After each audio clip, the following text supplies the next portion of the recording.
So from my heart to yours, thank you for coming to the World Dharma Forum on Maui, in my beloved Summer Richardson's mansion, a celestial, radiant, emotional, existential, radiant diamond mansion that we're on, in this house, on this island, in this incredible, complicated, maddening miracle of existence, right? So unthinkable is the absurd intelligence of this thing that we're embedded in, right? I'd love to love, but at the same time, it's juxtaposed with genocide. Come on, man. Bad design. You know what I mean? So God is a really multi-complex creature to throw at us these juxtapositions, these radical contradictions, right? And yet at the same time, probably everyone here aspires to a more higher, radiant, intelligent, emotionally awake, spiritually developed, mindfully intelligent presence. We care about how we impact each other, right? You know, we care, C-A-R-E, we care. And that's why I'm here today at the forum. This is the last one. I was saying earlier, just briefly, just to reiterate, and then we'll dive into my opening little talk. This isn't a conversation necessarily, although one could easily frame human beings talking with each other as conversational. At the same time, I use the word forum, which kind of takes the teacher out of the dynamic. I am not a teacher, even with a lowercase t. I don't subscribe to that. I subscribe to observational intimacy. I'm kind of in the world of the apprentice with everyone and everything. I was brought up as an artist. I spent time in Europe. I love the idea of understanding through observation and feeling, felt presence. Words are necessary, but in a monastery where I lived briefly for 4 years, everything was an observational felt frequency. We were told to look, see, feel, and know that which is occurring in the moment. People often ask me, what is meditation? Are we okay? See for yourself that which is occurring here and now, which is obviously a be here now cliche. But you can be here now and be in Kihei. You can be on Mars. You can be an apartheidist. You can be a racist in the moment. So it's not just being present at all. It's about being intelligently here with what? Discernment, radical inquiry. I would call it DQ. What is DQ? Deep questioning. You know, these all sound like cliches until you're on the front lines of someone who wants to assassinate you because you're a Jew or a Ukrainian or Palestinian or American or anti-vaxxer. I mean, there's so many ways in which we polarize existence through ideas, right? Ideation, ideation, ideation. So meditation is the study of ideation. And what goes on in ideation that informs us to do things that are absolutely contrary to conscience. Hitler was a good man. He was really, really into ethnically cleansing the world of things that don't belong to the human race. There's been arguments for that, Mr. Gates. Okay? People can get really deranged by being here now. So that is like way, way 2 days ago. We okay? So this is my way of saying that, like, my way of rolling today is so extemporaneous. If I'm prepared, I'm in propaganda. at that point. It's like, I don't want Tantra. I want radical intimacy, novelty, improvisational intimacy, naked here and nowness, in the truth of us both being responsible, all of us being responsible as we can, not responsible by demand, being as responsible as we can to a couple of words that really make my heart sing. Dignity. I just really rock with people who embody stature. I'm not saying they wear a tie or that they've got a label behind their name as a PhD, but people ask me often as a monk, how did they teach meditation in the monastery? Are you with me? I'll go about 10 more minutes and we'll open it up. People think, do you sit down? Do you watch your breath? Do you cross your legs? Do you open your eyes? Do you close your eyes? Do you sit in a particular position? Yes, yes, yes. No, no, no, no, no, no, no, no, no, no. What do? The instruction for the boys and girls, the elders and the youth together was all about one thing. Sitting down as quickly as possible in the seat right in front of you, on the floor, and occupying your innate dignity. Tell me that's not rad. Okay? As a Dharma practice, as a spiritual practice. What do you do for practice? I'm mindful.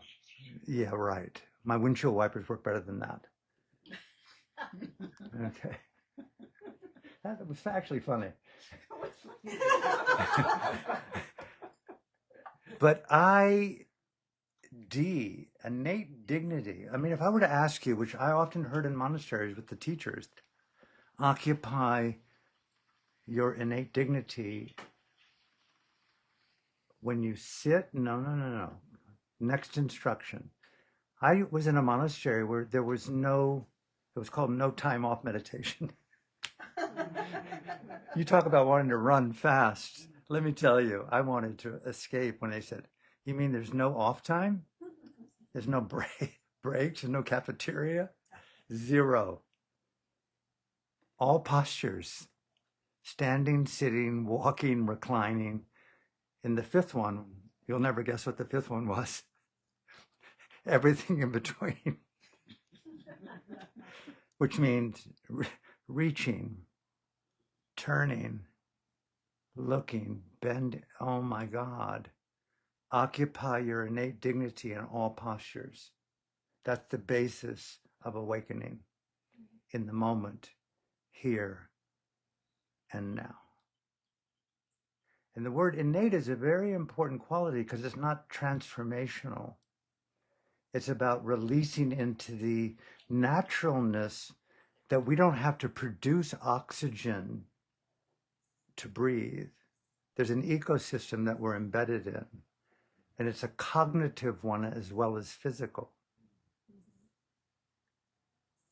So when you think of that, it's like, whoa, that's very interesting. The next 10-day retreat, in order to develop these qualities that I need to refine, I can be right here, right now, as oxygen is in my lungs, and occupy the highest, most radiant state of being before I enter the 10-day retreat. How interesting is that? Spiritual, not spiritual capitalism, all in good intention. You know, like psychedelic assisted dying. What about psychedelic assisted awakening? What about trans psychedelic assisted intimacy? What about being in innate dignity as basis of being? And that was the basis of being in a monastery with nearly, sometimes up to 10,000 people in silence. Imagine being all of Makawao, being nuns and monks wearing aloha shirts and all kinds of Mickey Mouse things. And no one's talking, no one's making really eye contact, everyone's barefoot. Everything is being provided for by the rest of the islands. And all you do is occupy innate dignity. as Dharma practice. That's pretty special. That's where I grew up after growing up in a Syrian American household in Boston with Syrian Lebanese immigrants who came to New York in 1919. A marriage that was 30 years age gap. My grandmother, who was a mystical Christian with 7 daughters, 7 sisters, 25 grandchildren. I was somewhere nestled, somewhere lower end. And we all sat around this big table, often in these family, not reunions, but family presence. We all lived there and we talked openly about everything. And as I said earlier, there was no shadow to process. It was all present time openness. And I think that is the most difficult thing for me is the curriculum, the architecture, the cultural expectations around what it means to be present with someone else. And so we need assisted psychotherapeutic presence to open our ability to be more intimate with ourselves as we transition into the unknown. Why wait is my thing. And why use anything external when it's all internal? Take it off others is a very big thing for me. Take it off psychedelics. Take it off money. Take it off other people. And I'll explain what I mean by take it off others. The word Kalyanamita, the South African term that was introduced to me by Reverend Desmond Tutu, Ubuntu. I'm not sure if any of you know the word Ubuntu. I am because of you. Together we are something larger than each of us individually. Relational wisdom that exceeds individual ideas of self. And then the last word is bodhisattva, or in Buddhist Pali, bodhisatta. Do you have heard that word? Like, for example, the Dalai Lama, His Holiness, the 14th incarnation of the Dalai Lama, is known as a bodhisattva, which means a being who has said to his or her most intimate DNA intelligence, the deepest rooted GPS of their being, that I want to be fully awakened as a Buddha. And I want to declare, I want to achieve the highest possible cognitive radiance that consciousness is capable of inhabiting in this context known as existence or samsara, which is pretty amazing idealism to think of that level of excellence. But very few people ever reverse the word bodhisattva to save all sentient beings to saving one, yourself. Become your own bodhisattva. That to me is my new way halfway through this opening presentation. It's my new way of integrating modern form mindful intelligence, which I call MQ. My Dharma teacher in Burma, Sayadaw U Pandita, who is a student of Mahasi Sayadaw, who inherited that tradition after Mahasi Sayadaw passed away in 1982. I ordained with him in New York City in 1979. I went back to Burma with him and a group of monks and lived in his monastery, and I was with him when he passed away. When he passed away, the next man was U Sujata, next in line. I was with him during those 7 days in transition, and while in person talking, I was in the room, he fell over and died. The next in the lineage was Sayadaw U Pandita, who then was assigned to take over the entire monastic tradition of the Mahasi Sayadaw lineage, which had about 700 branch monasteries around the world. And he was appointed to be my teacher. We became best friends. No other human in my life came close to the resonant, intimate, wise, curious, satirical, comedic, literary, genius, crazy wisdom, intimate, psychic, telepathic communion of being with this man who absolutely, for the first time in my life, I felt totally adored. You ever been really like adored?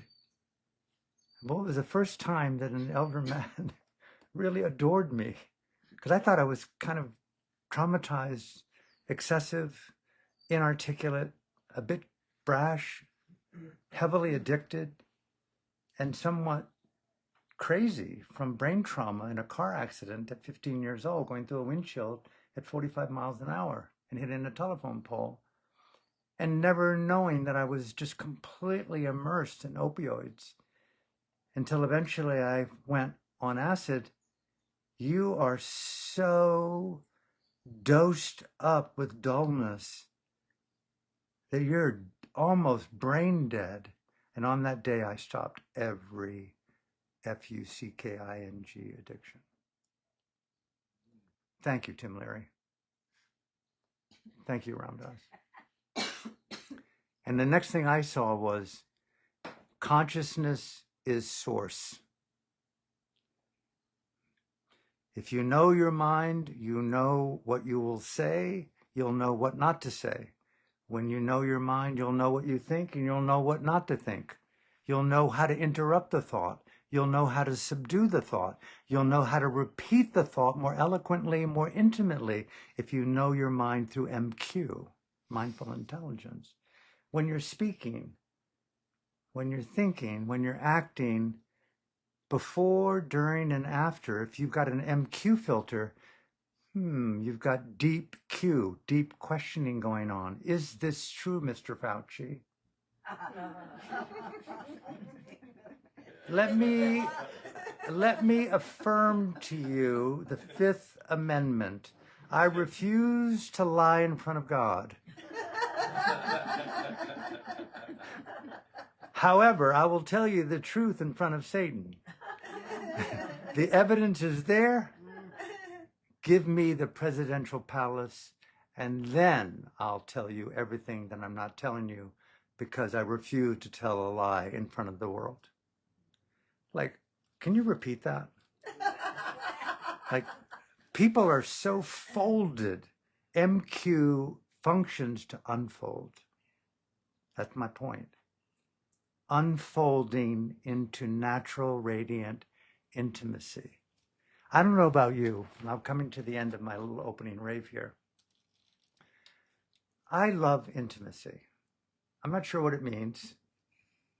I love closeness, sort of. You know, close on consensual terms, right? But not really. You want people to be truthful. I mean, truthful over intimacy is far better than deceit and coercion, isn't it?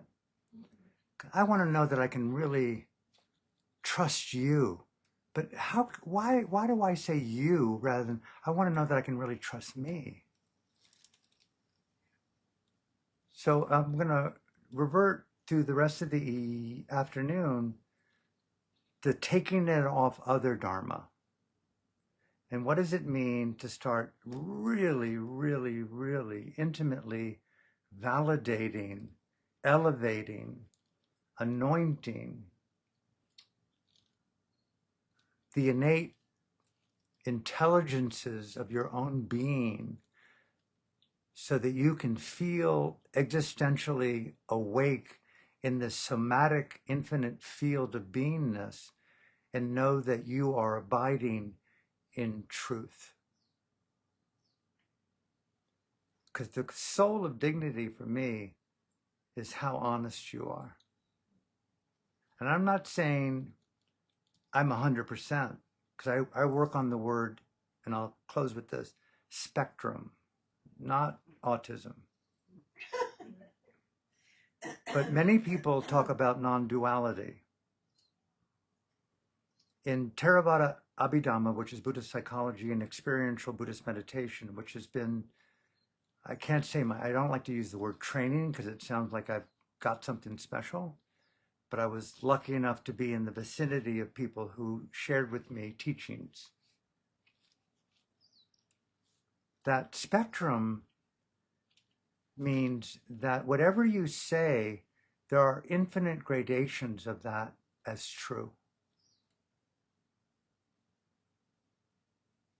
So you take the lie out of existence. That's innate dignity. You with me with that?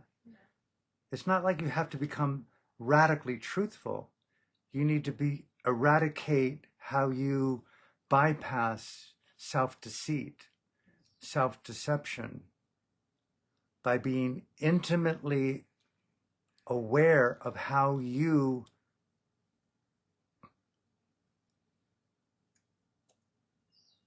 create an equation of comparison of what you are to what you're not. Spectrum in infinite gradation is called unconditional. I'm unconditionally honest in my frailty and my flaws and my openness with you. It's a very different way of saying that I'm committed to being truthful. And the last part of this is that I'm learning that I really love in people, and it's so vulnerable to even bring up, is I don't know about you, but there's some part of me, bear with me, some part of me is naive. You know, I tend to believe people. And so I don't understand manipulation sometimes. Does that make sense? I don't understand how someone may have an agenda with me or with anyone, but I'm just being vulnerable here. And so it's my way of saying how easily hurt I become if I feel something that's slightly amiss that leaves me feeling mistrustful. And so how I asked myself this last 6 months, how do I embrace that as a Dharma practice? By taking it off of them as a unrecognized potential shadowed expectation and putting it on me as a proactive style of presence, which comes back to, do you follow me? Which means love and give unconditionally. That way you're immune to everything and anything. And I know that sounds a little bit like I live on Maui. Or that I've been, overly dosed and not whatevered to be more human, but I want to know that I want to know in my heart that I can love you despite your flaws, your shortcomings, your weaknesses, your shadow. That's my Dharma edge today, is I want to, even though I feel that you may not be in the most authentically loving intention, that your love may be intermittent, there may even be some form of usury, I don't even know. I don't want to occupy that dialogue in my own mind because I suffer as a result of that perception. Do you with me? And I am done with self-inflicted dukkha. The Buddha's first noble truth. self-inflicted dukkha is the only reason I teach the Dhamma. Come and see for yourself how you create your own kingdom and your own cave. Take it off others. So the word bodhisattva, the word kalyanamitta, which means best friend. We all want to fall in love with our best friend, right? But how do you be the best friend for someone who's not being really a best friend, but who imagines that they want to be your best friend? Do you sit them down in an open moment of MDMA-assisted honesty? Do you take a walk on the beach in Kihei in the rain and cry together and not say a word and just basically reboot your hearts? Or do you do what you need to do for your own interior world by occupying what I call RT, radical trust? Really radical trust that that person beneath that flaw, beneath that perception, is beautiful, well-intended. The Buddha said there are more stars in the sky than people that I have killed in the name of truth. There are more tears in the ocean that people have killed in the name of freedom and democracy and truth. My words. Infinite flawed, infinite inability. There is no first beginning to your confusion. Take it off others to be so prominent in your assessment of her inability because she is being inauthentic and using you, coercing you, taking from you, deceiving from you. The word boundaries come up, right? How do you co-occupy existence with cruelty, with apartheid, with ageism, with deceit, with Palestine, with Netanyahu, with Trump, with Ukraine, with Burma? How do you do that? Challenging, right? So I'm going to end right here. The operating system within my soul is MQ, mindful intelligence. For 55 years of my Dharma journey around the world, from monasteries to war zones to the study of genocide, where I've been a fledgling student, to the books I've written, to the lectures I've given, to the interviews that have been asked of me, it all discerns and funnels into the word mindful intelligence. And it's a word phrase that I came up with based upon my Dharma teacher, and I'll end here, I promise. Seda U Pandita had a student named Danny Goleman, who was one of the popularizers of the word EQ, emotional intelligence. I introduced Danny to Seda U Pandita in Boston. And he encouraged Danny to expand beyond EQ to SQ, spiritual intelligence. And we all got together and decided that spiritual intelligence is a little bit too Maui, a little bit too woo-woo. So we figured MQ, mindful intelligence, was far different than being mindful. And the word intelligent, okay, so that's the basis of your Dharma. And that's, people ask me, how do you practice the Dharma? I practice MQ. Would you talk about that? And we have upcoming this next 6 months, a World Dharma Institute that we're developing with a master class that's going to be offered to the world in multiple languages, thanks to AI, on the development of MQ. Mindful intelligence in context in all postures, all states, all senses, all times, all degrees of complexity, for the elevation of freedom and the overcoming of self-inflicted harm and violence. This to me is the end of war, and that's why I'm a human being, to end violence. My last book I wrote, Politics of the Heart. People ask me, which book should you read? I wish Amazon would just give them away freely. Politics of the Heart. if you want to know what I'm saying and you really want to really look deeply into what I spent nearly a year if I were to die, I know it's melodramatic. I've said everything I had to say in this book, Politics of the Heart. Nonviolence in the age of atrocity. I said, what does nonviolence mean today? Is it even possible? And the last was psychedelic activism to end war. No offense to those who are dying. We're all dying. But the people who need psychedelic support are the ones who are committing genocide. We need to take it higher. Okay, so that's a little bit of my riff.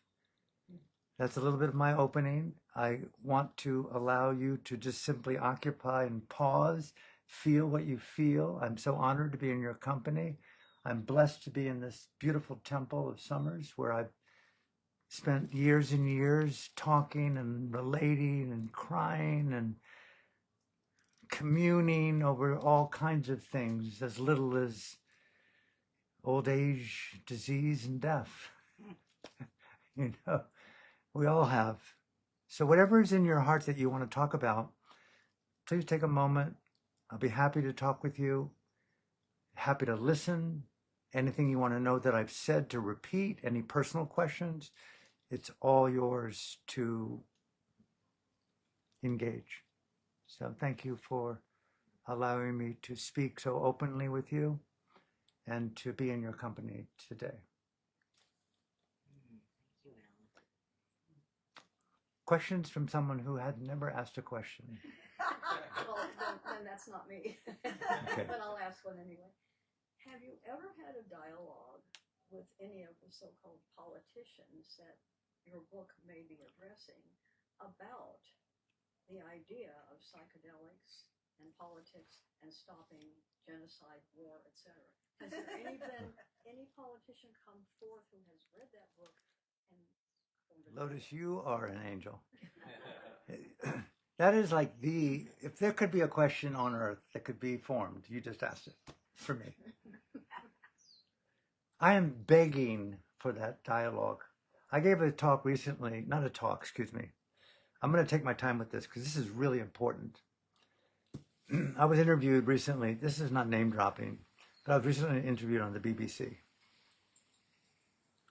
And I normally talk about issues and about people, but I rarely ever talk to the person. And I chose on this particular interview to talk directly to Donald Trump about this very issue. And I also chose to talk directly to his beloved wife, Melania, on the interview. I am speaking to you, beloved. May it digitally find its way into your psyche, not your inbox, your psyche.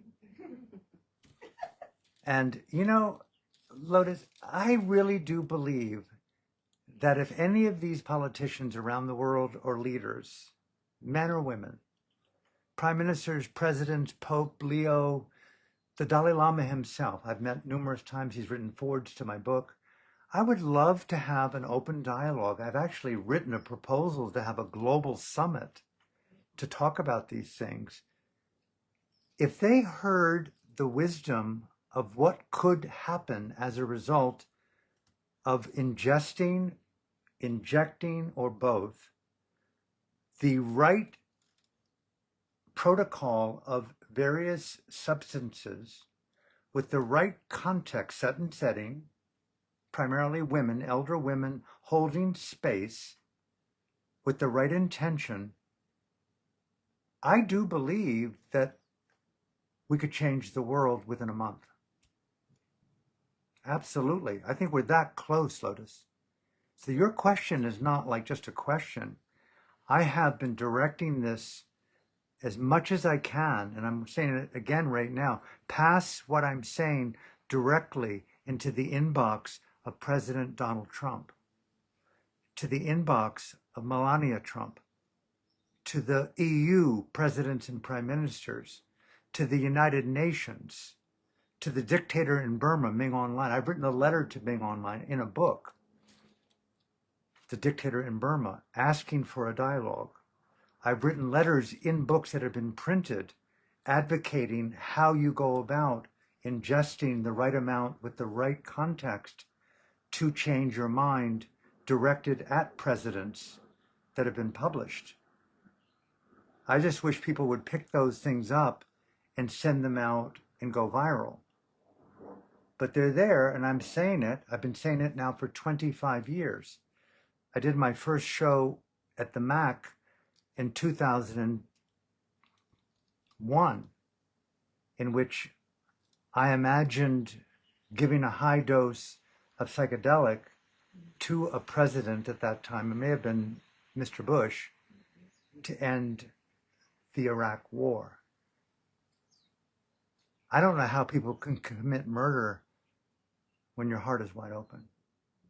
And if it's a molecule away, you might sound naive and like, no, let's give it a go. Mr. Netanyahu, I'll come to your home with a group of women and help you with a low-dose curriculum for the course of a week or a couple of weeks to just experiment to see if it shifts your attitudinal interior space to reconsider that talking to human beings, despite the certainty that they're going to kill you or that you need to kill them, is the protocol for freedom and democracy and justice. Killing is so obsolete that it's embarrassing to me as a man to even have to say that. That we even have to use these words is barbaric. And I'll end with this point. I was drawn to Burma to meditate, to look at my mind. What it meant was to know your mind is the most important task of your life. That's what I was told. In the absence of knowing your mind, Alan, look around the world and see what happens based upon thinking that you know your mind, and look what comes out of your body as a result of your mind. That was the motivation to like stop, call off the future, sit, walk, occupy presence, feel, see, know, change, co-create, repeat. MQ it. Are you with me? Okay. 2 years into my radical interruption of my life, to be in that country, this is way back before there was anything hygienic. I had dengue fever and malaria and you name it, just meditate. But a man came into the monastery by the name of U Tin U.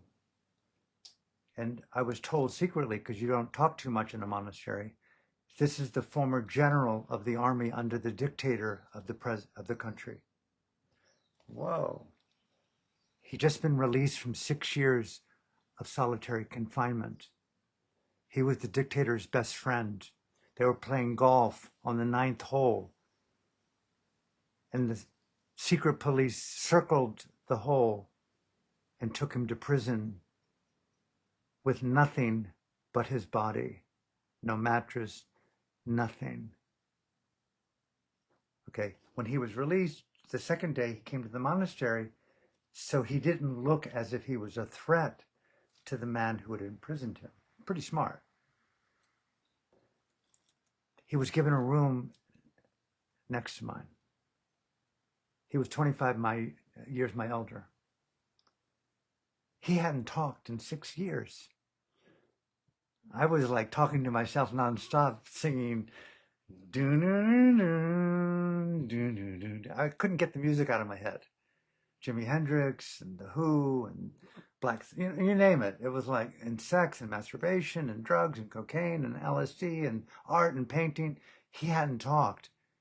And so here's an American, one of the first allowed into the country in decades, other than diplomats.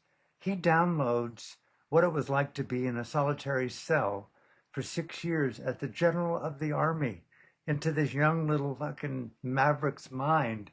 And he educated me about the psychology of dictatorship in a matter of about 2 months. Alan, you live in an authoritarian culture. What does that mean?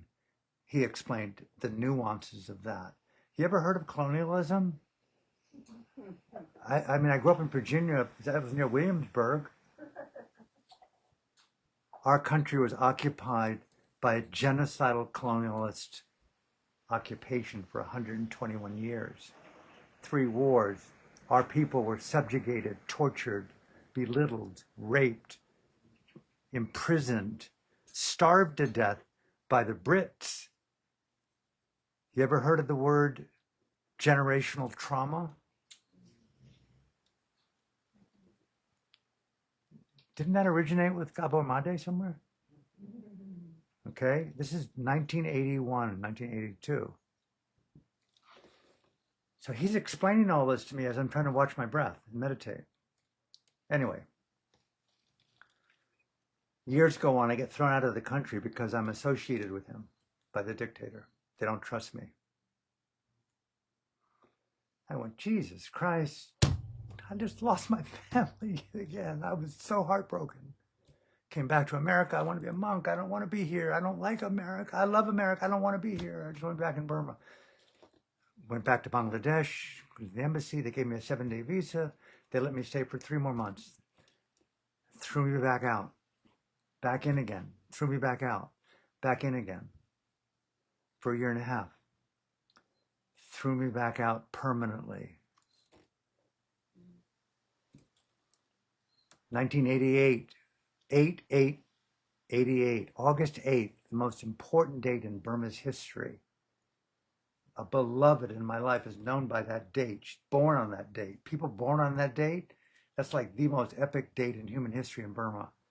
Burma's entire population rose up in unison against dictatorship, domination, violent patriarchal control.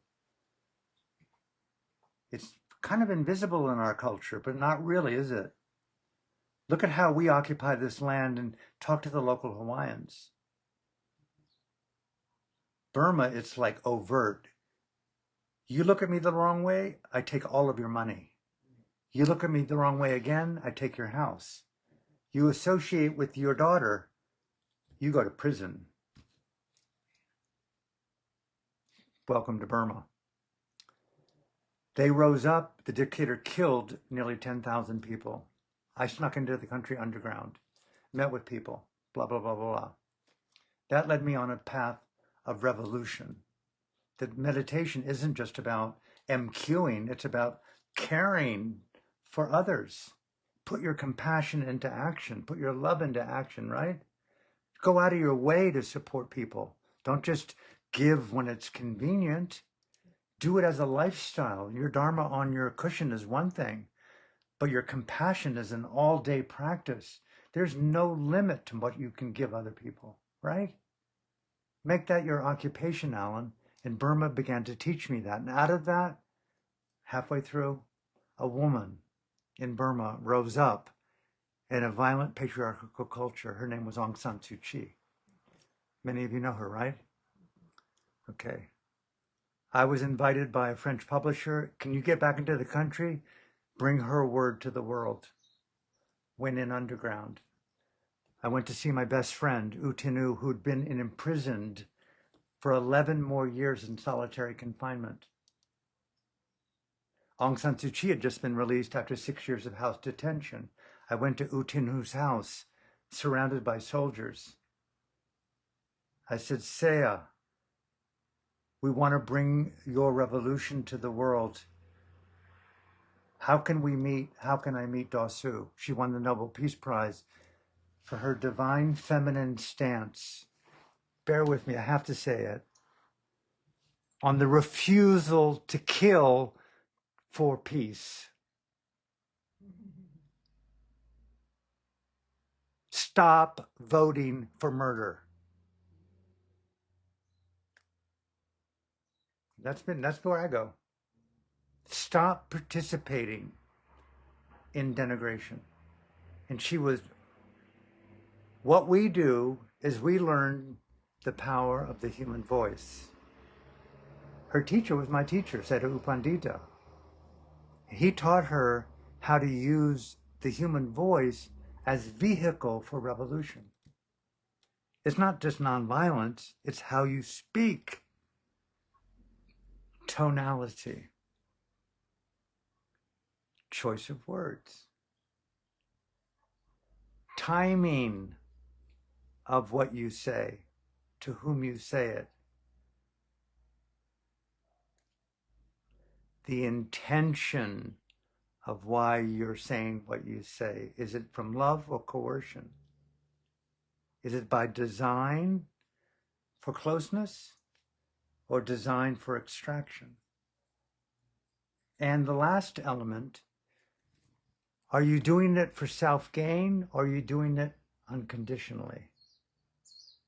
He taught her that musicality of how to use your voice, not just be love in action, which she coined, by the way, metta in action.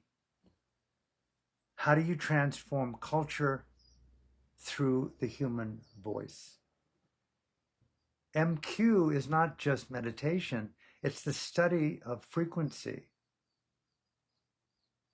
Summer is a master of frequency, micro-frequency.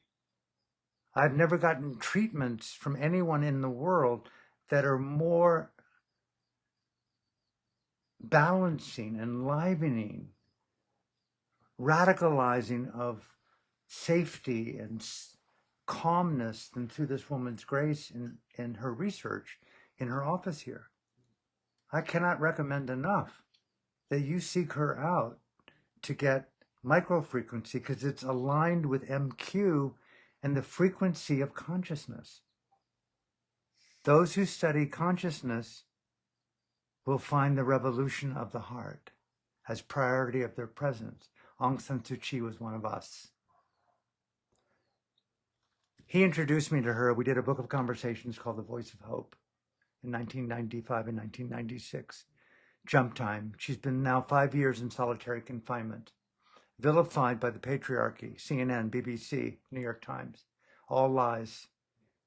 For 3.5 years, we don't even know that she's even breathing. 81 years old. One of my dearest friends. Numerous friends of mine have been executed, have been imprisoned, have been disappeared. Yes, am I heartbroken? I'm heartbroken. All of this that I'm sharing today comes out of the culture of Myanmar. It's not mindfulness, meditation, revolution, nonviolence, feminine-inspired, transformational, divine presence. It's the wisdom of human beingness to transform society in the most radiant, peaceful way possible for loving coexistence. That's what she was bringing in her revolution of the spirit to the people of Myanmar and to the world, her teacher and my teacher. And what I want to do at this point, before I transition, which could be tonight or it could be 30 years from now, I've got a master digital recording studio in Victoria. We're going to do a master class, an online presence, membership, and put all of these things into a sequential, easy to understand video sequence to develop. I want to bring people together. I don't want to keep talking about the vax. I don't want to keep talking about Fauci. I don't want to keep talking about Trump. I don't want to keep talking about politics. I'm off of politics. I want to talk about the human heart and transformation among those who want to hear. And I promise to close with this. My teacher said to me, Alan, you're so melodramatic. You're so convincing. There's two people walking down the road. One of them sort of looks smug and very attractive, and you're kind of like drawn in by her beauty, but she's not really making much eye contact with you, and a little bit snarly and a little bit self-centered. And the other person is just not nearly as attractive, but very jubilant and open-hearted and looks at you with like, wow, Ram Dass eyes. Who are you going to talk to? Playing with my conditioning, right? I said, I'm going to go where there's radiant joy. Alan, that's MQ in action. Speak to those who can hear and feel you, love you, and give back to you. Ubuntu. Do it together and make the world a better place. So, Mr. Trump, we are available. Melania, you have a duty to inform everyone in the Oval Office the necessity of peace through love is not weakness. It's a change and a shift of consciousness that's accessible to your husband, Melania. And do not doubt that. There have been many, many people throughout history documented who've had radical shifts in consciousness based upon deep inner transformation through various forms of catalyst, whether it be psychedelic or situational. What's his name from Israel?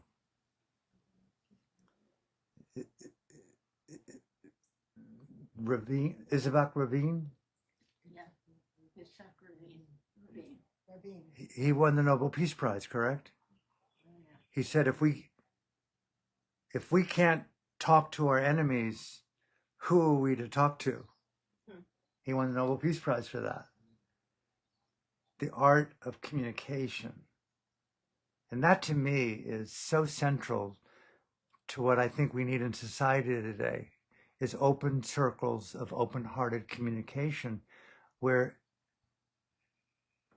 deep listening is connected to deep revelation. And I think that's the missing thing that I'm really hoping goes viral in our society, circles of communion, where we get together, we listen, we talk, we revere, we grow, we go back out, and we return. Take it off others. Come together and learn together. So thank you for your question. Thank you for listening to a very long answer. Aung San Suu Kyi is an amazing human being. Just amazing. Just a beautiful mind. I mean, people often, I just recently gave a talk. I was on the border of Burma and Thailand. I was with my friends in Bangkok, and I went to the border where I'd been many years before, and I was asked to give a talk to former political prisoners in Burma, where they have a political prisoners association museum on the border. So these are prisoners who've either been released or have escaped and have come to this side into Thailand, where there's a museum that shows the photographs of tens of thousands of political prisoners over the decades who've been imprisoned or killed or executed in Myanmar. And they asked me to give a talk to the political prisoners who operate the museum. It was a bit of a challenge. And for over an hour through a translator, and I say this without exaggeration, most of the people in the room were under 40. Most of them had been imprisoned between 3 and 9 years. Every woman had been raped. They didn't move the whole hour. They were like this. And what they wanted to know from me, you knew our leaders. They're now either imprisoned or dead. What would they say to us if they were alive? What would Aung San Suu Kyi think of the situation we're in right now? That was so heartbreaking to have a question like that. But it was just a beautiful exchange. So anyway, opening it up to you. I leave it to you. I'm just so curious about your soul connection with Burma. I just wonder about your past life connection. How could it be so intense? Do you have any recollection, or do you have any sense of that? That's an interesting question for me. it brings up the issue of how and why we're drawn to people. The serendipity of the unrecognized symmetry of the cosmos, karma, lawfulness, existential intimacy by intuitive design, why we meet, whom we meet, why we meet, why we react, why is a good person violated, why is a bad person celebrated. That kind of complex trans-algebraic insanity. Good term. On there, trans-algebraic. You know, I don't think anyone really knows. I mean, we've got really smart people, Stephen Hawking, you know, we've got astronomers, we've got physicists, we've got linguists, we've got psychic intuitives.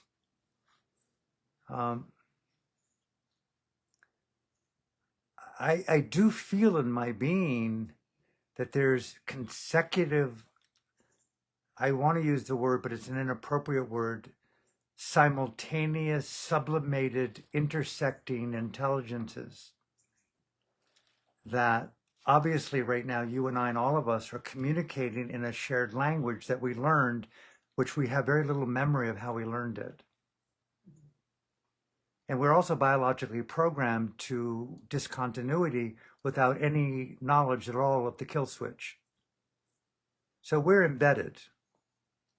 So it makes perfect sense that there's a lot of lawfulness that goes on, as unlawful as it feels for so many people to be violated, to be in God's kingdom.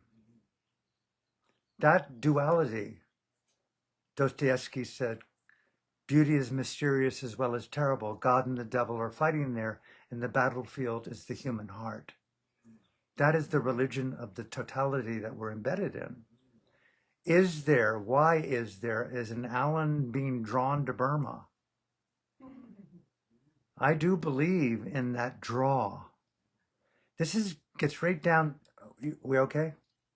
It gets down into, for me, a deeper, more intimate, hyper, call it superpower, intuitive sense of knowing before you act with any certainty that the truth is already arriving. But rather than having to trust and believe that, how to revise that to more harmoniously arrive at what you think you will get when you get to where you're going sooner. Could I have gotten everything in Burma without dengue fever by growing up in Boston? That level of immediacy on intuition is the missing link for me. I would never recommend someone to do what I did. Why I did it?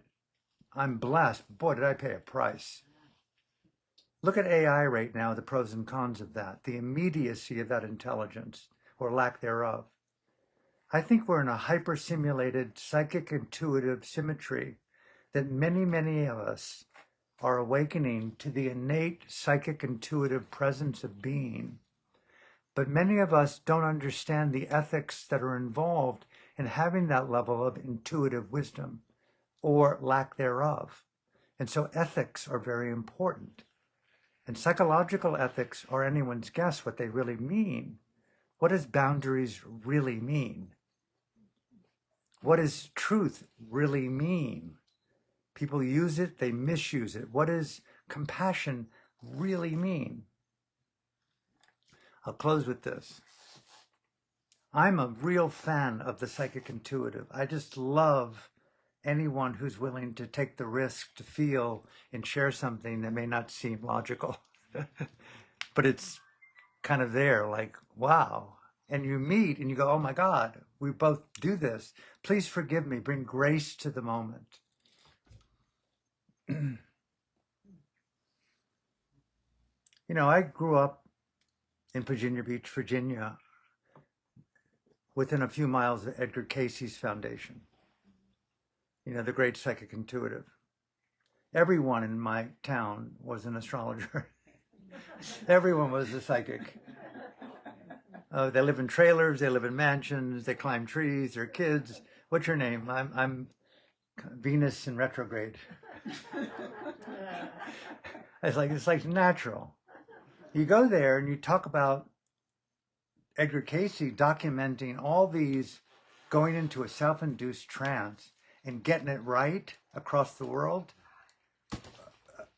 Evidence revealed, right? So I grew up with that. And then I did acid at 15 and I went, verification, check. I got into meditation. I started to fast. I got into Ram Dass. I started to come to Maui. I went to Burma. Verification. All of a sudden, Burma is a natural psychic field where psychic is natural. Rebirth is natural. It is like intrinsic to the language that we have met numerous times in previous lifetimes. You meet people that are psychically intuitive that run 7-Eleven. It's natural because they developed it over generations and it's in the culture. It's like no big deal. I knew you in a previous lifetime. Really? What did I do? You stole my dog and I want him back. Not you. I want the dog, not you. You know? Or like, you know, I love you so much. We've never met. We have met so many times. Blah, blah, blah. So I went to the University of Virginia. You know, Dr. Ian Stevenson, the great phenomenologist who studied the paranormal, rebirth, and all that kind of stuff. If you're into rebirth, I don't know if you're into rebirth. A couple of weeks ago, we talked about death and rebirth and navigation, a very important topic. And to end,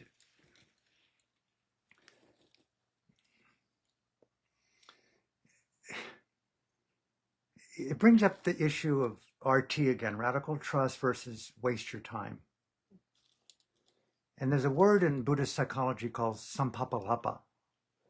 And I've added the word sampapalapawasa, which means circular conversations. And to study the nature of circular conversations that don't tend to edification are a very important psychology. That's the contraband to the psychic.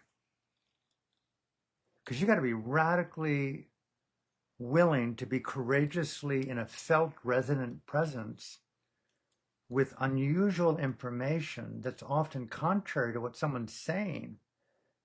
You know, one of the reasons why I've disassociated with people when I was in Bali during a hearing period and microdosing there a lot, I could hear their subconscious.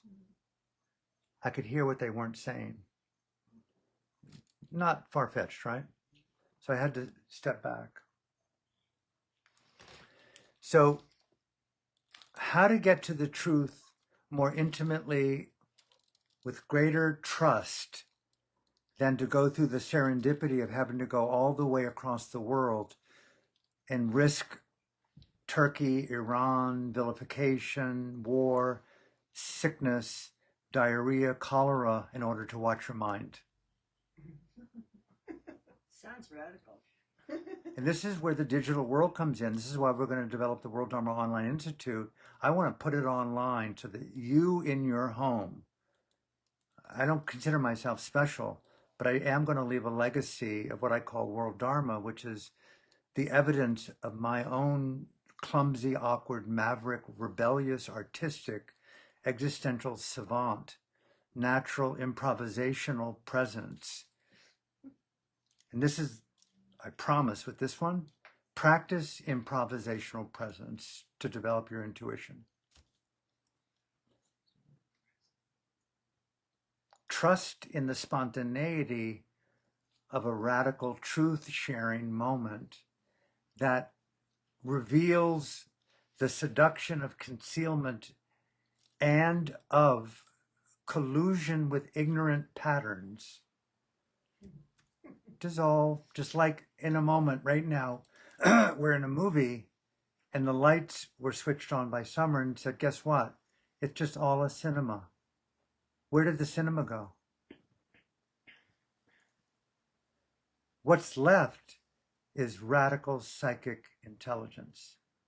I think we know something so rich, so deep, just like that, the on switch can turn on the radiant switch of global peace, maybe even universal peace. If we just are willing, keep on courageously being true to yourself. That's the way I talk to myself. Like, what do I feel throughout my body? Feel it again, know it, live with it, and be a generous expression of what you see that the other person may not see. You see them being manipulative, being coercive. Unconditionally love them. And no need to even process. I'm into zero process. So thank you for asking the question. I think I kind of didn't answer it, but I tried. Take your We've time. had some wonderful conversations about navigation and rebirth that I'm beginning to understand. And always I've thought of rebirth as you die and you're reborn. But you've given me an entirely new experience of that. And one day we were having a conversation and I had some revelation and I said, oh, that's a rebirth. And you said, yes. So we're continually rebirthing. It doesn't necessarily mean. So if you could elaborate on that a little bit. Okay, yeah. I'm going to I wrote an essay about this. Rebirthing. Is this interesting to everyone? Are we okay? I've had 2 near-death experiences in 1 year. I'm very interested. Okay, thank you. Okay. Those of you who may or may not know, I have to go to the washroom real quick. Can you pause and just take a breather and this is such an important question. It's a great Do you question. want to turn your I'm going to leave it on so that people can take a breather online too. Okay. Be right back. Thank you for asking. I hoping you would go there to the whole rebirth concept of birthing, rebirthing, initiation, which seems to be occurring for everybody as the testing happens. Well, it was such a powerful moment for me because as we were talking, I was having this revelation about something. I looked at Alan and I said, so this is a rebirth. And he said, yes, absolutely, right now. And that we were continually having a rebirth until we rebirth into another incarnation. So it's just So very you liken that to a radical shift of consciousness? yes. Yes. Is that how we would describe it? Yeah. And another thing that he said to me recently is I was upset about something that was happening with some friends and I had some judgment and it wasn't that I wanted to be right, but I wanted to be right about what they were doing. And he used this analogy about the movie theater and all of that is going on over there. And then suddenly the lights come on and that movie is over and it had nothing to do with me. And that was another rebirth experience for me because suddenly I could see that I was creating this trauma for myself or this, maybe we don't want to use the word trauma because we're moving in a different direction. It's a big word right now. But anyway, I was just sharing some of the conversations that we've had. So shall we dive back in? Mm-hmm. Everyone's cool? Maybe wait for Lily because she's Wait for interested Lily, in okay. the subject.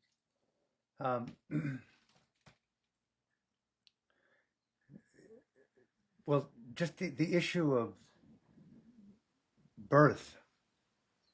The Buddha was said to have addressed that phenomenon.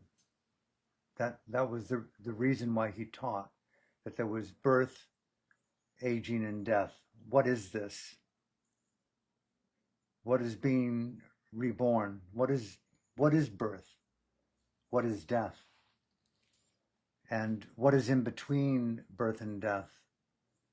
What are these events? The study of all that was called the Dhamma. That's what the Buddha's teachings was. It's not Buddhism. It's the study of what happens to existence, human consciousness, from birth to death, and for the more advanced forms of Dhamma training, post-death, which they call rebirth. But rebirth is not an accurate term in Buddhist psychology because there's no one who's ever born, which is a very foreign concept to most people. And if it's intriguing to you, just in essence, and don't hesitate to be confused, Buddhism's unique diamond of wisdom for me is that existence is without centrality.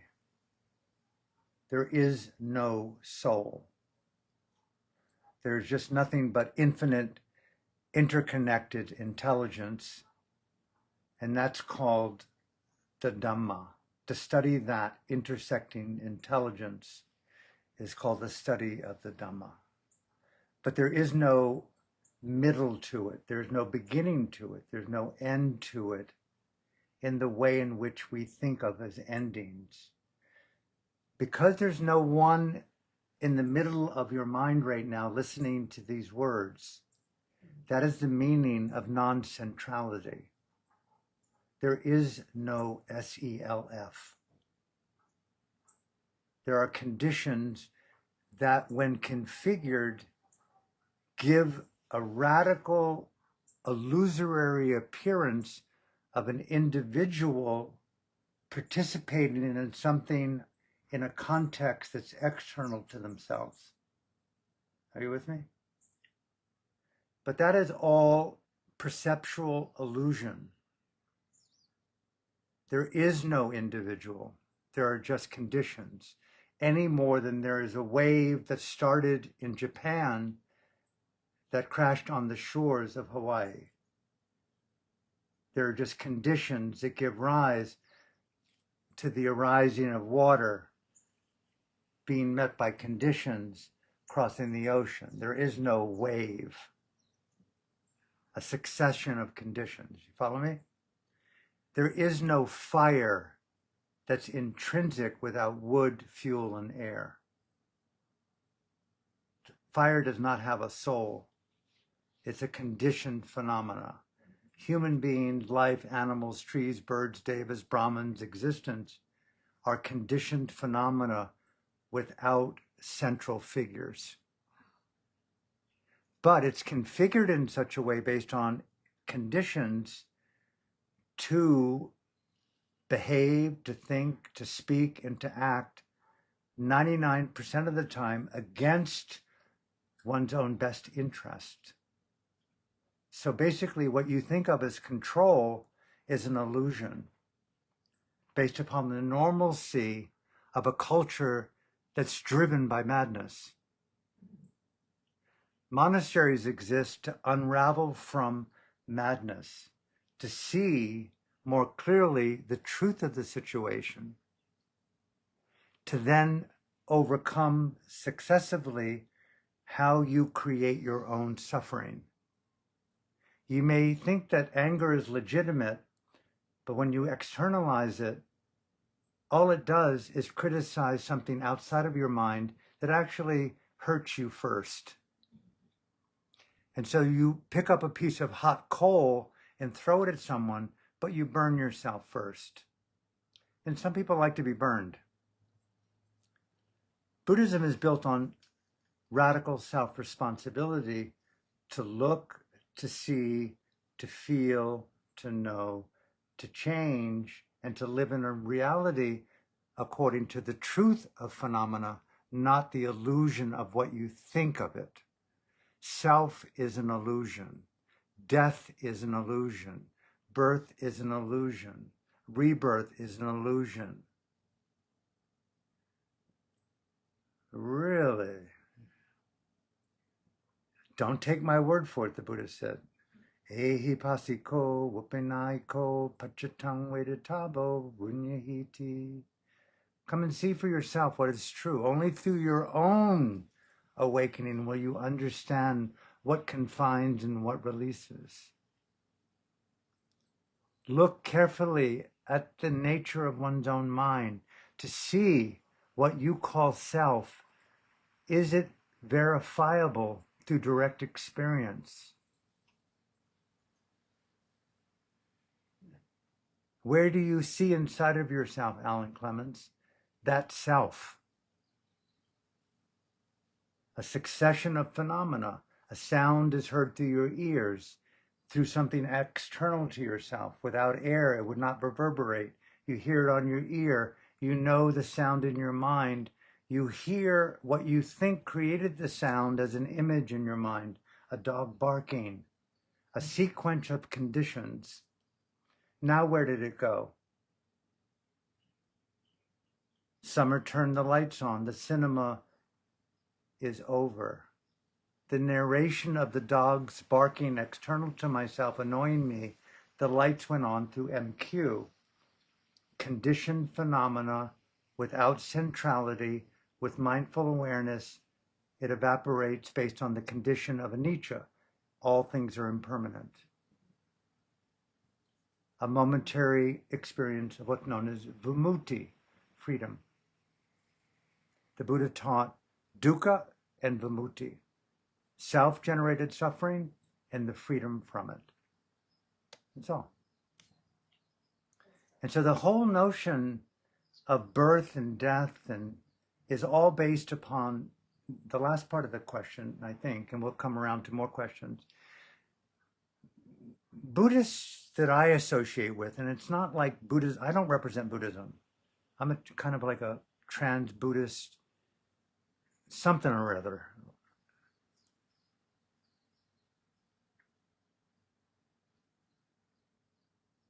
For example, I'll give you a practical example. Like the Dalai Lama, His Holiness the Dalai Lama. He's the 14th incarnation, I think, not 13, the 14th. That means this dude goes by the moniker, I'm the 14th. Imagine, what's your name? I'm Lotus the 37th.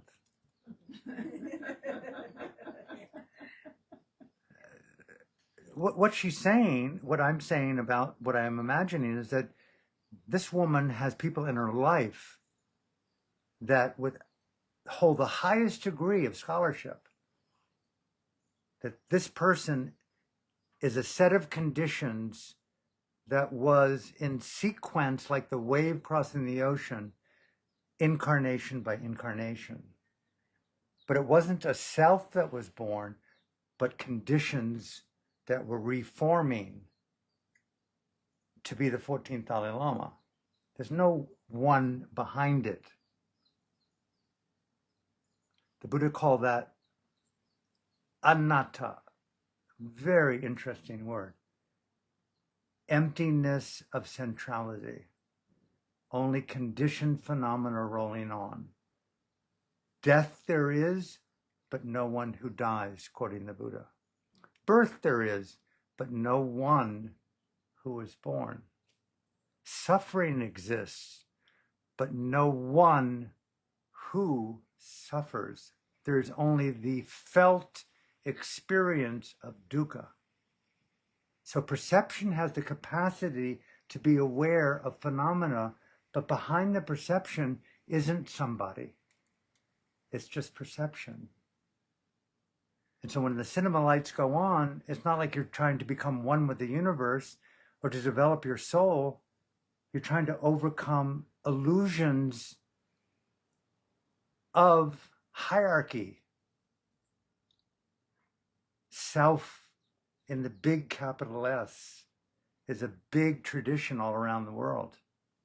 I'm one with all this bullshit.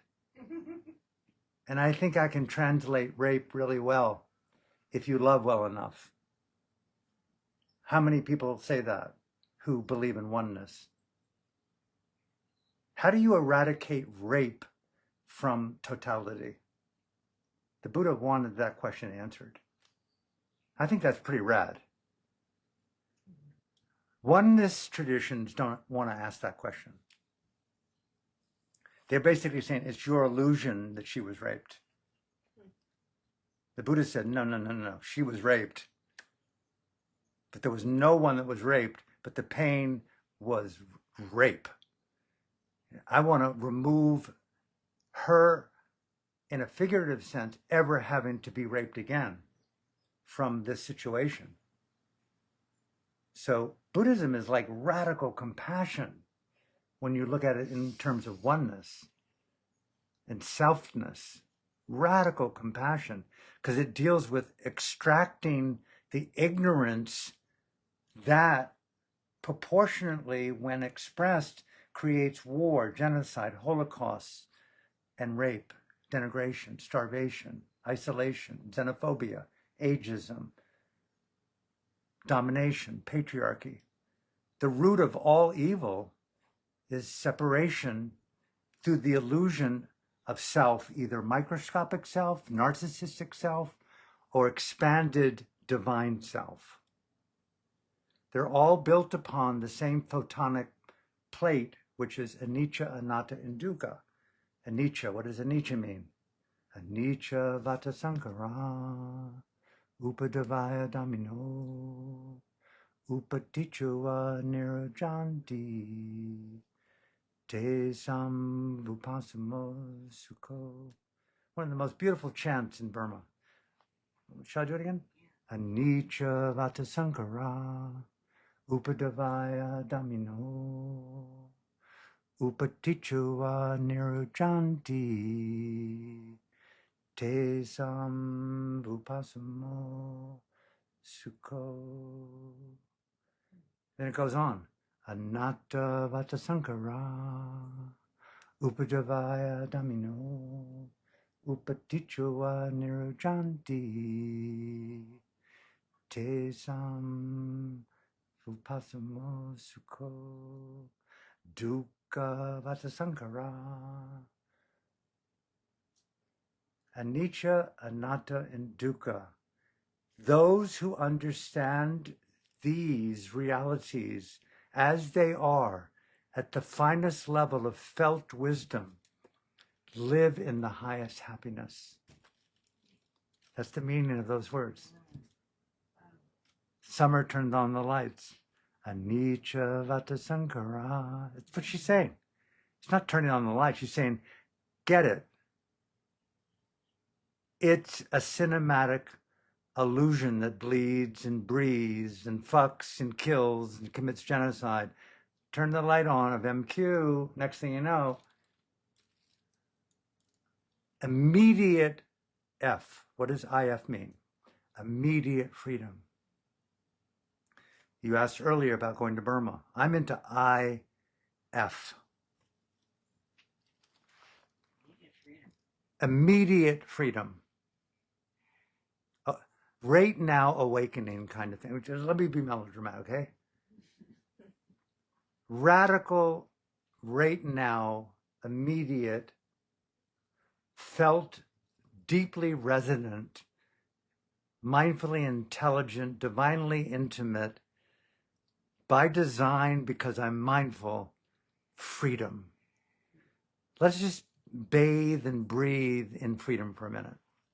And let's just oxygenate the genetic coding with our willingness to be free human beings, unconfined by the chains of illusions, by imprisonment, by denigration, by blame, by the memory of Holocausts. Yes, we love you. We've all been villain and savior. The Buddha said there's no beginning to birth. There's no legitimate person that you can crucify to be the reason for evil. No one can redeem you except yourself by just turning on the lights that summer does, by MQing the space into IF. So the new be here now is immediate freedom, felt presence of immediate freedom. And my teachers who coined the word, very interesting guy. He studied the existential template, if you will, of immediacy. I mean, just go right there. I mean, take the word be here now, which is beautiful, into the felt existential template of interbeingness. Okay? Drop in, and just as we're breathing right now, we don't have to tell ourselves to breathe. There's an instinctual freedom there, right? Allow ourselves to be instinctually free. Right here, right now. And to occupy that intelligence as frequently as you can remember, reminding yourself to IF yourself. Immediate freedom. That's the only Dharma there is that I can see, and it's called oxygenating your wisdom. That's what my teacher said. Learn to oxygenate your wisdom. Like you're breathing right now. It's animating our molecules. It's animating our senses. Look at us in the room, all together, human beings. Imagine 1,000 years from now. Human beings in a room, oxygenating felt presence. The most important experience that I could imagine in this universe is the immediacy of freedom. And I'll end with this part of the question, is for whatever reason in my heart, Burma wasn't just about why I went to Burma, but it was about the study of freedom. And I had never met political prisoners in my life until I went to Burma. I didn't know what the word really meant. We have them in our country, but I never knew them or met them. But in Burma, when you defy dictatorship, this room filled with people today in Burma, you would be raped, tortured, and imprisoned for 10 years for this situation. There's no place in Myanmar that is safe where these teachings came from. That's the contrast. So I'm going like, oh my God. So I was blacklisted from Burma for 17 years by the dictator after being thrown out 3 or 4 times. No big deal. I mean, it's nothing. And I met with Aung San Suu Kyi in San Francisco in 2012 when she was awarded the Václav Havel Award for Creative Dissent, a very prestigious award. And I was invited to a private dinner with her because we'd done a book together. We hadn't seen each other in 17 years. And my daughter, my beloved daughter, Sarabella, got photographs of her, her mom and me. We're all there with Aung San Suu Kyi in this small table. And she'd just been released. And it's like, you know, knowing that she's imprisoned right now, it's really, really challenging to have someone that you love that's 81 years old that's imprisoned and being tortured. I just met someone recently on the border who was 3 cells away from her, and he was released, and only one bath a week.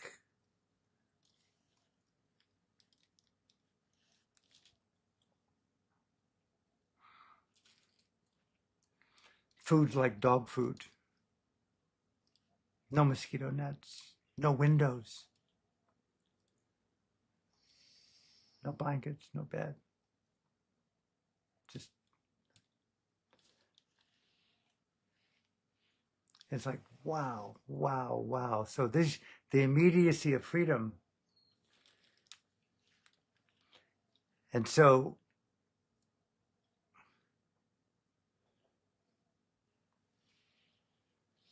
oxygenate is the word that he told Aung San Suu Kyi.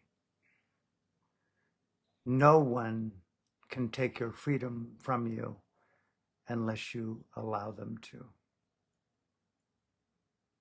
So when people ask me, how is she doing? I remember the word oxygen. She's an oxygenator. My freedom is not yours to take. ID, innate dignity.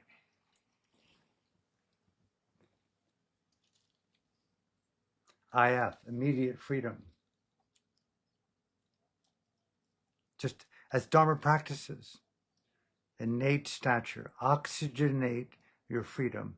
So she encouraged me. She said, Alan, you've been unblacklisted by the dictator. Please come back to our country and bring the people's voices to the world. And I went back into the country, no heroics needed, about 50 to 60 times, in which I documented through long-form interviews with my colleague Fergus Harlow, a genius.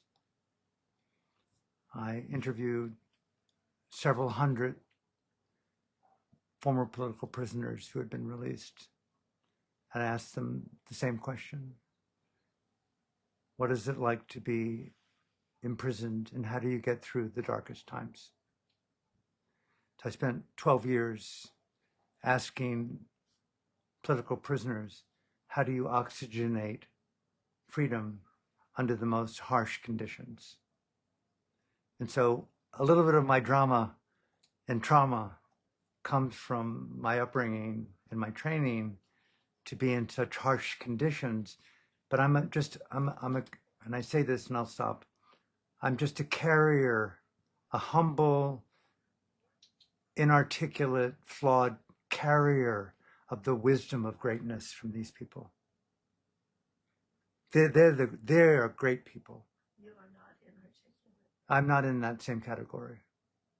I'm not even in remote to that category. I'm a carrier of the voiceless.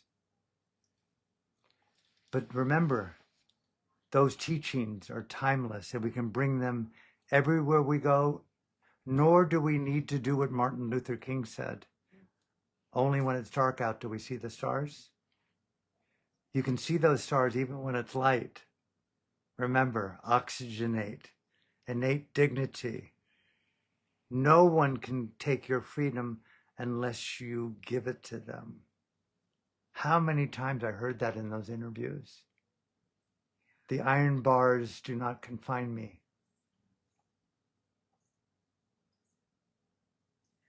How can that message be brought to immigrants who are stuck off in some warehouse with nothing to eat or drink? How do we do that? I mean, this is real time here, and that's just one very small example. We got it in our own backyard. Well, I'll give you an example. Uh, I'm leaving the island soon, coming back soon. Maui's been my home probably longer than I can remember being born. But the other day, I invited my friend Summer, my very precious friend, to, if she would be willing to talk with me about her condition. It's okay to talk about this? For sure. Okay. She's very private. Absolutely. So she is such an amazing friend. I'm blessed with about radiant constellation. I don't want to number them. I'm just unbelievably adoring, beautiful minds. Summer is one of them. And so she's so attentive and so generous with me and so caring and so consistently elegant in how she just abides in our shared space. It's like one of the most trustworthy, special places of safety for me in my life. I've only got a few, and she occupies one of the 5 thrones at the top of my castle. That's a very special place of trust where you can really be yourself. That's a very special place. And consistently, like, what? No way. Supports and evokes and brings out the best in me. Okay, so halfway through. So I'm leaving soon. I always have this thing, could die at any minute, you know, blah, blah, blah.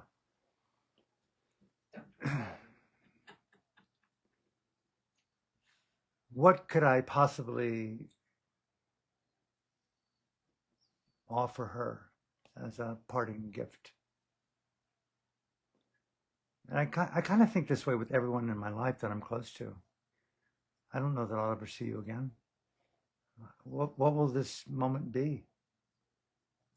That is, accept this gift of your presence. So I invited her if she'd be willing to have a conversation with me that was filmed and taped, that I could ask her about what it means to live inside of her disorder. She's got dystonia. Okay, I don't know many of you who know the meaning of the word dystonia, but knowing what I know of it and what Summer knows of it, essentially is me here on the side of Haleakala. Summer is actually at the summit of Haleakala with knowing about dystonia. So my understanding is incomparably shallow, low, sea level to what she knows, and even more so what it means to live in the crater. She lives with a condition that is unthinkably challenging, to the point, in her own words, of torture. Rare do you find Aung San Suu Kyi-like a quality of grace to wear torture so courageously. Okay, so I said, I want to invite you to have a conversation about what it's like to live with your condition, if you would be so willing. And she was so beautifully humble and reluctant and really, and I don't know, what will you ask? And I don't do these things. And I said, it's just like, I just feel intuitively that you're such a gift, and you're such a gift to me, that I want the gift of your life, the gift of your engagement with this condition, which is unthinkable. If she chooses to release the film, the 45-minute conversation, if she so chooses, she has the only copy. She will have the only, which I'm encouraging her to do what she wants with it. It's her choice. But at least it's been documented. It is so amazing.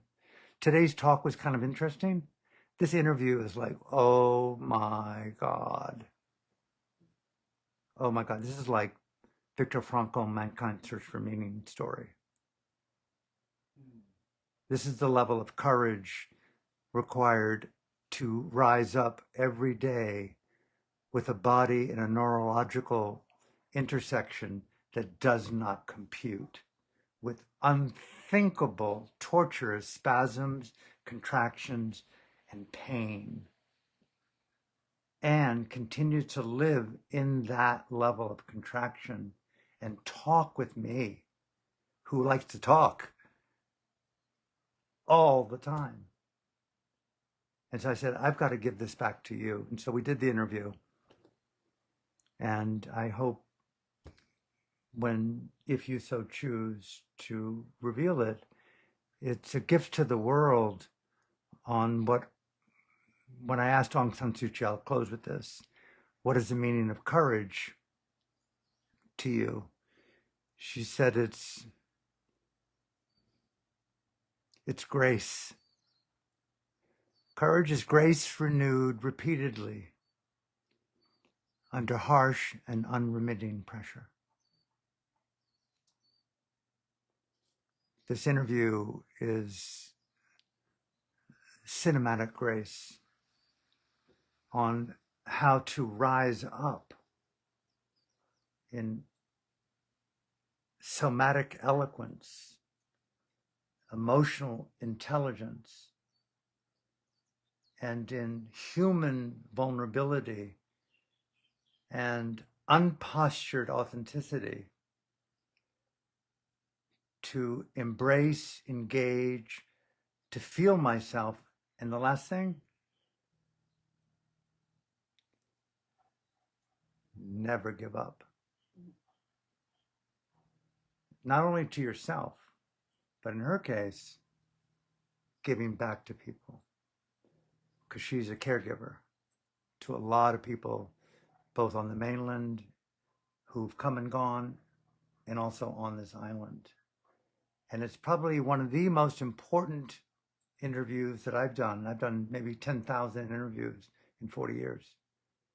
I think that gives hope and insight into the importance of love, of courage, of giving back, of facing whatever you're facing with poise, humanity, open-heartedness, unpolished authenticity.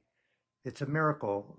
And she delivered something that I feel is a bit of a miracle in cinematic action. So sadhu, sadhu, sadhu for that gift.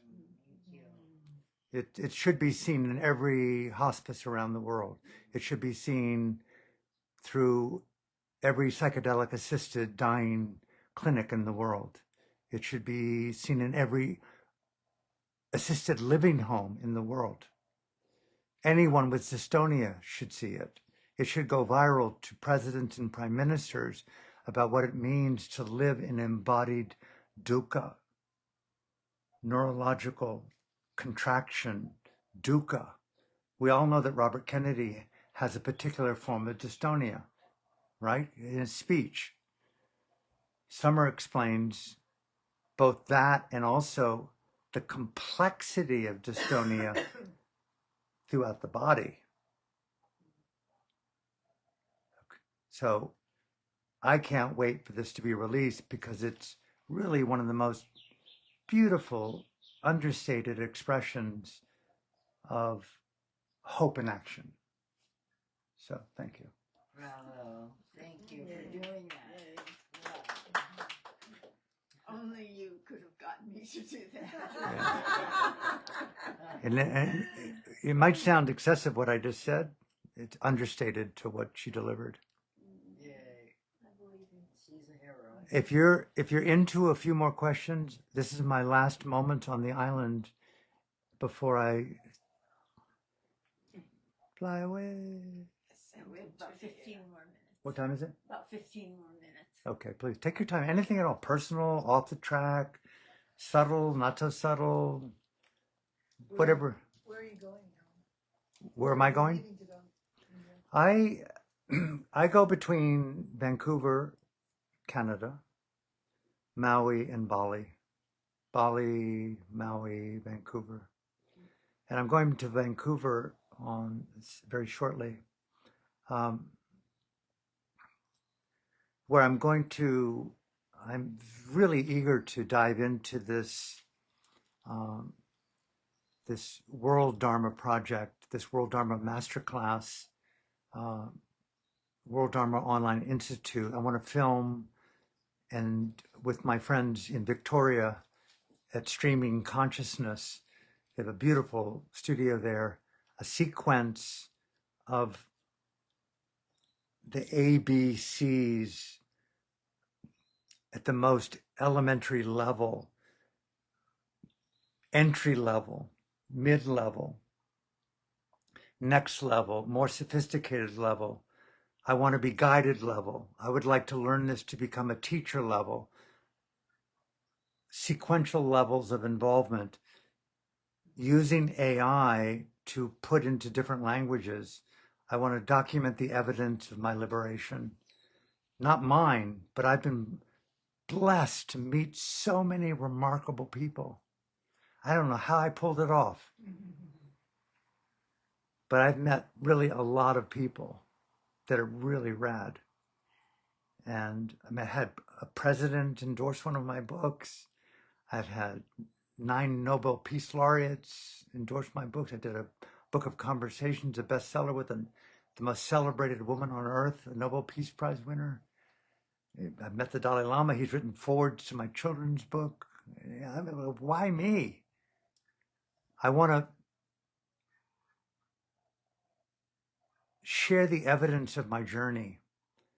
I'm a believer to put yourself, like I'm starting, it sounds corny, but I'm starting to get back into my body again. I joined Legree down in Paia and also in Vancouver. I'm working out. I'm wanting to move my body. I'm wanting to be more embodied, stronger, more vital, more. I've seen a naturopath. I want to be more vibrant. I want to live. I'm tired of being on the cusp of dying. You know, I was in hospice for nearly 2 years here. I graduated. You know, I should have died 5 years ago, they told me. You got this incredibly invasive, incredibly swollen, severe. You're going to die any second if you don't get operated on. Really? Do a little ketamine. Next thing you know, I'm okay. 5.5 years later, not only am I still walking, I'm stronger, more vital than ever. I'm a believer in living, not in suffering. My teachers said, Alan, how does a flower open?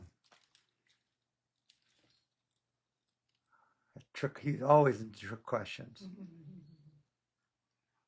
I said, sunlight? Sunlight helps, he said. Water? Water helps.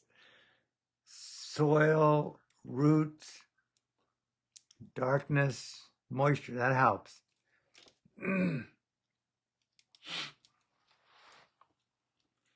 Air. Can't miss air. All you Americans over there, like, you love examining the darkness between the petals. But the flower doesn't open that way. Nurture yourself. Nurture your beauty. The word for meditation in Buddhism, bhavana, the beautification of consciousness. Mindfulness, missed the boat. Attention, missed the boat. Beautification of consciousness. Got it. Got it. So Maui, isn't it? And it's not just like beauty, beauty, beauty, beauty, beauty. I don't know if you were, but I loved my autism as a child. I drew and painted, and I just could not stop using my hands. And so I learned what it meant to draw. I love drawing, replicating an eyeball. You know, I went to art school.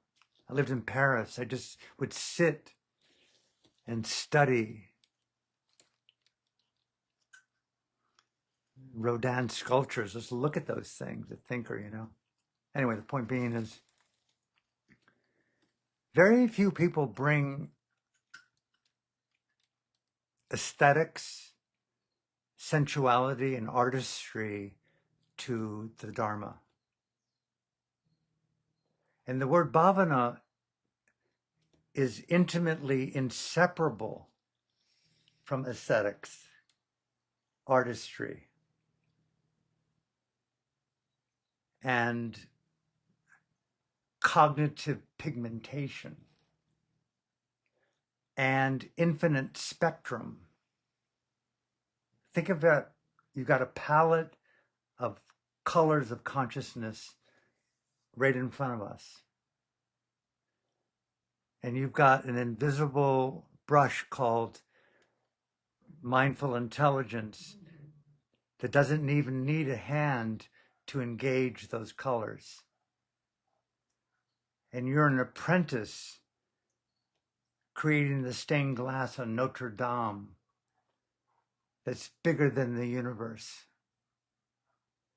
And you just take that cognitive brush out of consciousness without a hand and you put it into, I want the color of luminosity. And I want to put a little bit of radiance into that luminosity. I want to put a little bit of tenderness into it as well. How many of us know the color of tenderness? You know what you know where I'm going with this. That level of artistry of consciousness, of acquainting ourselves with the felt resonant frequencies of intimate now-time presence as textures of inner beingness that can be brought forth on the palette of shared existence. That's life, right? That's interrelated wisdom, interrelated Dharma. That's Ubuntu in action. So be an artist. My teacher would say, Alan, you are an artist.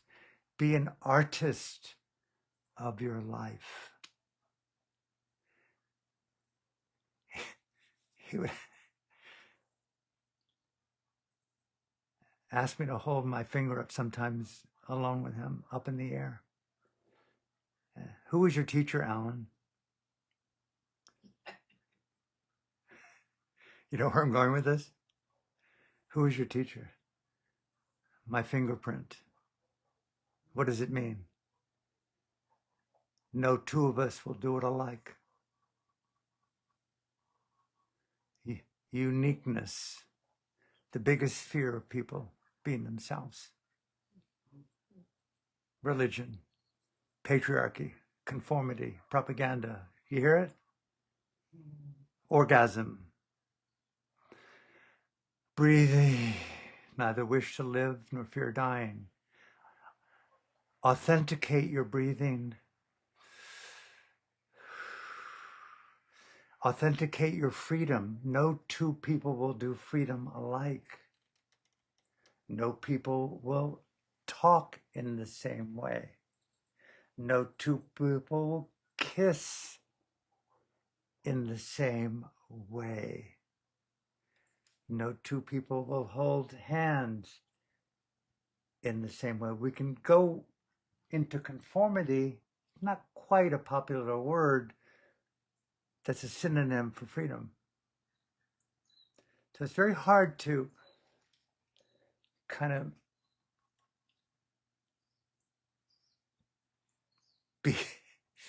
be true to yourself. So I hope all this makes sense. But artistry is really a big deal for me. I just love people who, not that you have to be poetic or a linguist, but David's one of these people. You know, he's so natural. Lily, so natural. Summer, so natural. So natural Natural people just naturally show up. I want to dance with you. I want to make love in this space together in a natural, consensual way that is without the need for any kind of orifice exchange.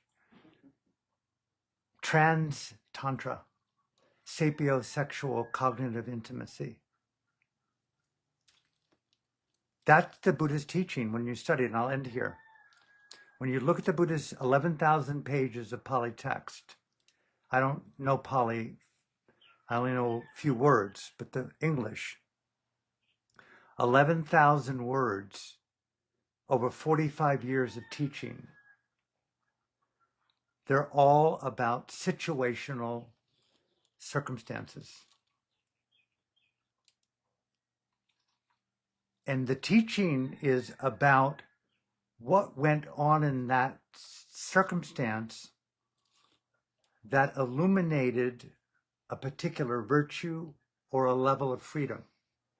And the discourse is called a sutta because of the virtue and or the level of awakening that took place in that circumstance.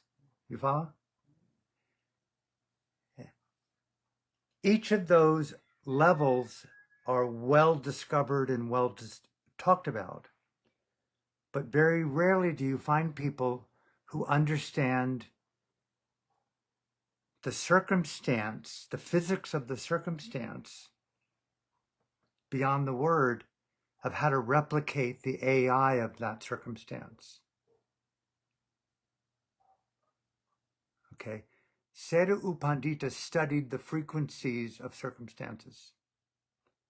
He studied the algebra of the circumstance, the auditory, cellular, existential, vibrational circumstance, the intelligence, the MQ, and taught people how to communicate that between each other to awaken to degrees of virtue and enlightenment. It can be known, and that's known as the Dhamma.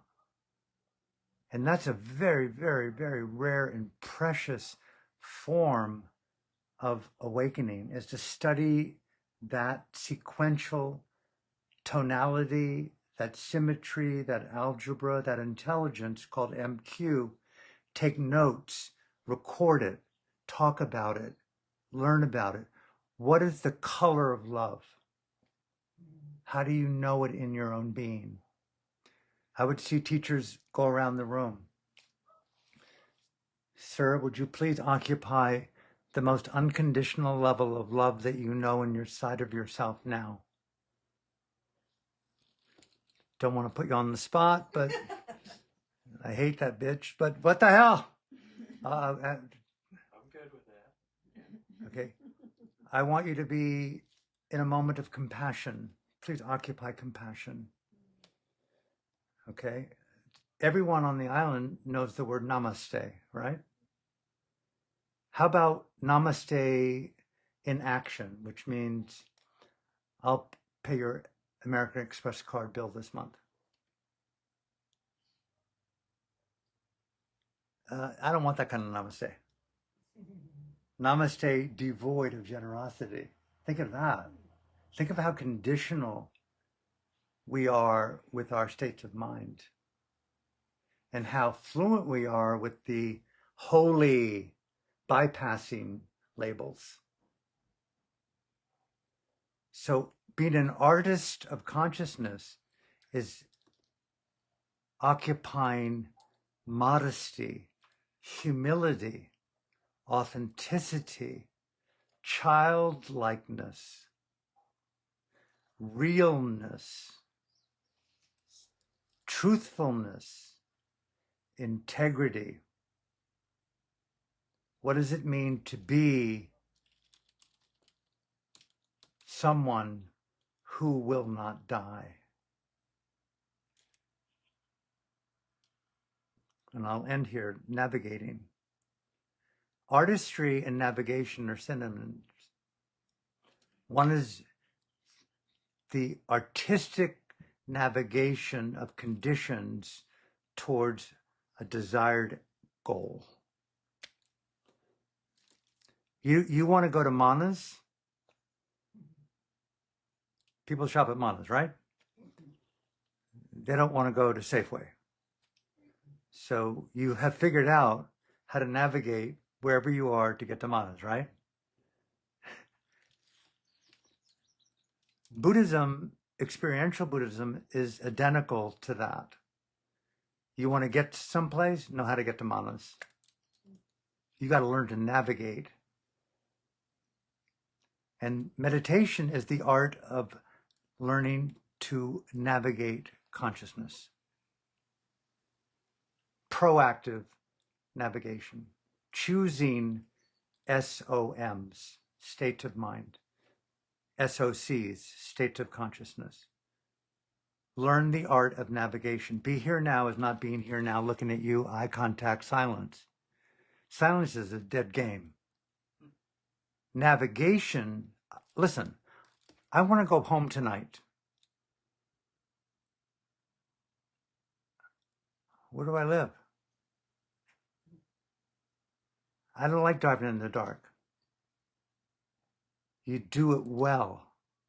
Dharma is learning the artistry of MQing yourself home, right? Have a goal in your life, a destination. What is your vision? I want to be what? The Dalai Lama, I end here, I promise. The Dalai Lama wants to be a Buddha.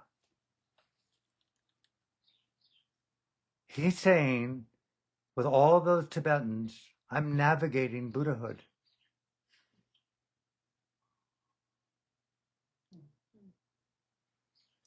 Hear that loud and clear.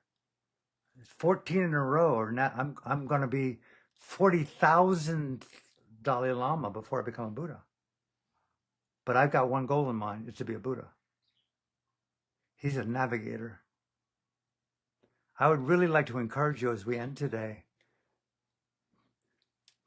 to embody the word empowerment, routine, be a guide to your own soul and mind. Have a vision, have a dream, think big, don't play small. What is it that you really want to do despite your age, your circumstance? You work out no matter what. I'm going to increase my vitality come what may. I have no particular fear of death. Maybe a little bit. So what? I'm going to do it because this is what I need to do. It's right to do it. Do what is right. Aung San Suu Kyi in her prison cell. I know this woman. I sat with her for months. She refused to sit against the back of the chair. She always sat upright like this. Why? She was trained. Occupy your innate dignity. So the revolution continues, and I'll end with this, I promise. When I asked her, what's the essence of your revolution of the spirit? She said, courage. Courage repeated over and over again under unremitting pressure. And a courage that empowers the betterment of others, which is a very interesting notion of how we live our lives. And she said, Alan, we do it one person at a time. If we do it one person at a time, our revolution will be successful. And think of that woman at 81, alone in a windowless prison cell with no proof of life. For me, I'm speaking about my friend only, not trying to pass it on to you. But to me, it's like what Summer communicated in her conversation. What each of us do in our, I will do this. I will hold my head high. I refuse to cower. I will walk on. You cannot take my freedom. I love you. Namaste. So from my heart to yours, thank you for listening to me today. Thank you for being in my presence. May this be a blessed day that we share with all humanity, all animals and trees. May everyone that we feel estranged from, that we've judged, let it go. May we all hold arms and hands. I love you, all of you. Those of you who think that you're doing this or that, I forgive you. Please, let's come together in high harmony. Maui is one of the most special places in the universe, not only in the world. And you are such beloved people to be accepting me in the way that you have. And thank you for taking away anything of value. And Summer, thank you for opening your temple. And from my heart to yours, I hope to see you again in this lifetime. Namaste. Namaste. Thank you, Alan. Thank you, Alan. Thank you, Summer. Thank you, Summer. Sadhu, sadhu.